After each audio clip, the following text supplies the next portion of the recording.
চলো আমরা অডিশনে ফিরে যাই। এই যেটা দেখছো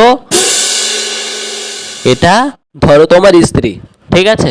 ঠিক আছে, ধরো তোমার স্ত্রী খুব রাগ করে এবং রেগে গিয়ে তোমাকে খুব বকাঝকা করছে। তুমি কিভাবে তাকে সামলাবে এটা অভিনয় করে দেখাতে হবে, ঠিক আছে? শুরু করো।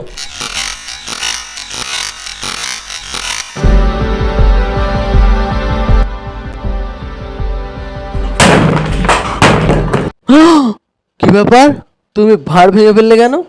হ্যাঁ স্যার, মারবো না, মেরে মাথা ফাটিয়ে দেবো, সেটা অভিনয় করে দেখালাম। কিসের আমি অভাব রেখেছি, তাও এখন কেন আমাকেও রেগে গিয়ে উল্টোপাল্টা বলবে? এইভাবে একদম মেরে মাথা ফাটিয়ে দেবো, আর সেটাই অভিনয় করে দেখালাম। কি স্যার, ঠিক করিনি? বলেন আপনার অভিনয় কেমন লেগেছে? হ্যাঁ ভাই, তোমার অভিনয় আমার খুব ভালো লেগেছে ভাই। ভাই তুমি সিলেক্টেড, ভাই তুমি একদম সিলেক্টেড ভাই। তুমি এসো ভাই, তোমার হয়ে গেছে, তোমার ইন্টারভিউ শেষ ভাই, তুমি এবার এসো।